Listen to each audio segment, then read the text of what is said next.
여러분 안녕하십니까. 강신업 변호사입니다. 홍장원 내부 고발자라고 해서 민주당에서 아주 영웅 대접을 받았던 홍장원 이자가 이번에 말이죠 기소가 됐습니다. 내란 혐의입니다. 홍장원 이자가 정치인 체포조 이런 것들을 까발렸던 잔데요. 지렁이 메모 정말 어이없는 잔데 이자가 내부 고발자가 돼가지고 마치 내란을 막은 영웅처럼, 내란을 고발한 영웅처럼 민주당이 그렇게 아주 떠받쳤죠. 박선원이라고 하는 자 하고 또 뭐 박지원하고도 또 연계가 돼 있었고, 이자가 이제 국정원 차장직을 맡고 있던 자 아닙니까? 이번에 그런데 재판을 받게 됐습니다. 종합특검에서 기소를 했습니다. 결과적으로는 토사구팽이 됐다, 이렇게 말할 수 있겠는데요. 자, 이 소식 빠르게 전하겠습니다. 강신업 TV는 팩트를 가장 신속하고 정확하게 전달해 드리고 있습니다. 강신업 TV는 현안을 가장 날카롭게 분석해 드리고 있습니다. 강신업 TV 구독과 공유, 좋아요, 댓글 부탁드립니다. 윤 대통령이 정치인 체포를 지시했다라고 폭로했던 홍장원이 내란 혐의로 기소가 됐습니다. 방첩사와 경찰의 연락체계를 구축한 혐의입니다. 방첩사와 경찰 간 연락체계를 구축한 혐의인데요.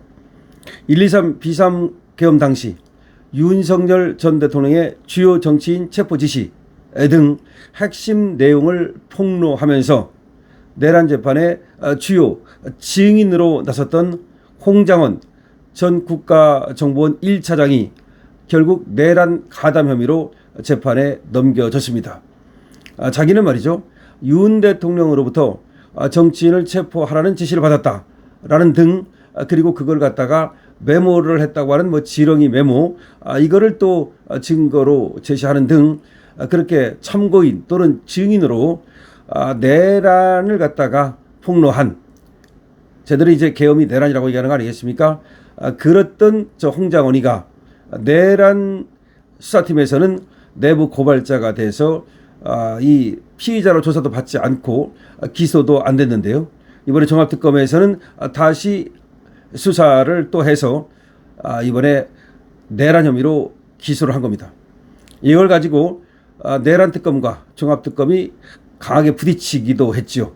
그러니까 조은석 특검은 말이죠, 자기가 잘한다고 엄청나게 그야말로 나부대면서 그렇게 수사를 했는데 종합특검에 의해서 완전히 빅엿 물먹은 거죠. 그러니까 조은석이가 말이죠, 자기가 내란 특검을 하고서 내란 재판을 잘 끝내면은 공소유지를 잘하면 공을 세워가지고 이재명 정부에서 뭐 한 자리를 기대했을지 모르겠습니다만은 종합특검에서 찬물을 확 끼얹어버렸죠. 내란 특검에서는 홍장원을 내부 고발자로 봤지만 종합특검에서는 내란 가담한 자로 보고 있는 겁니다. 오늘 법정에 따르면 2차 종합특검 권창영 특별검사라고 하는 자죠.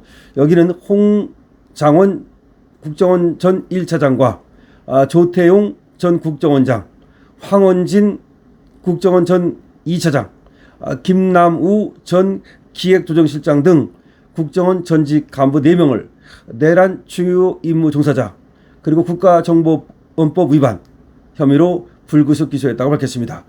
그러니까 지금 국정원 간부 4명이 내란의 중요 임무 종사자 그리고 국가정보원법 위반 혐의로 기소가 된 겁니다. 그런데 홍장원은 특히 비상계엄 당시 국군 방첩사령부와 경찰청 사이에 연락체계를 구축하고 경찰청 상황실에 국정원 인력을 파견하도록 지시한 혐의를 받고 있습니다. 그러니까 국정원에서 비밀리에 말이죠, 국군 방첩사령부 방첩사와 경찰청 사이에 연락체계를 구축하고 경찰청 상황실에 국정원 인력을 파견하도록 지시했다. 다시 말하면 내란의 중요한 임무를 맡아서 실행했다, 이런 혐의를 받고 있는 겁니다. 특검은 이 같은 행위가 계엄 당시 내란에 가담한 것으로 판단하고 있습니다. 이거는 계엄 당시 홍장원이가 이미 내란에 가담한 것이다, 이렇게 지금 권창영 특검은 보고 있습니다. 홍 전 1차장은 앞서 윤 전 대통령의 내란 혐의를 입증하는 핵심 증인으로 주목받았는데요. 그는 비상계엄 당시 윤 전 대통령으로부터 주요 정치인 체포 지시를 받았다는 그런 취지의 주장을 제기했고 그리고 관련 내용을 수사기관과 법정에서 증언한 바 있습니다. 다시 말하면 윤 대통령이 홍장원한테 전화를 걸어가지고서 자 한동훈 등 또 이재명 등을 체포하도록 지시했다. 그런 걸 지금 폭로한 자가 바로 저 홍장원인데 홍장원이가 과연 그런 지시를 윤 대통령으로부터 받았는지 그 여부는 확실히 증명되지 않고 있습니다. 그 홍장원의 말뿐인데 뭐 메모지가 있다고 그러는데 그 메모지도 증거로서 효력이 없다고 지금 볼 수 있는 거죠. 특검은 함께 말이죠. 조태영 전 원장도 재판에 넘겼는데요. 조태영 전 원장은 비상계엄 선포 당시 국정원 내부에 을지 연습대로 하라고 지시하는 등 계엄 수행을 포괄적으로 지시하고 주한 외국 정보협력기관에 계엄을 옹호하는 취지로 설명한 혐의를 받는다. 그러니까 지금 외국 정보기관에다가 계엄에 대해서 설명을 했는데 그것이 계엄을 옹호했다. 그래가지고 그것이 죄가 된다. 이렇게 지금 기소를 하고 있습니다. 자, 어쨌든 간에 재판에 가면 무죄가 될 가능성이 뭐 없는 것은 아닙니다. 그렇지만 홍장원 같은 경우는 말이죠. 처음에 분명히 말이죠. 내란 혐의에서 봐준 거죠. 그러니까 내란 특검에서 말이죠. 홍장원이를 갖다가 슬슬 사실은 말이죠.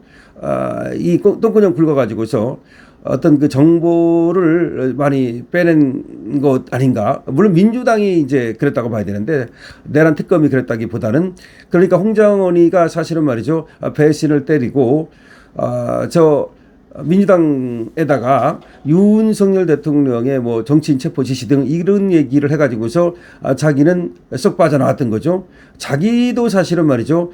지금 이와 같이 지금 계엄 때 말이죠. 거기서 중요한 역할을 맡았다는 거 아니겠습니까? 그런데도 불구하고 자기는 그런 것이 없는 것처럼 이렇게 내부 고발자인 것처럼 행동하다가 결국은 이렇게 토사구팽 당하게 됐다 이런 겁니다.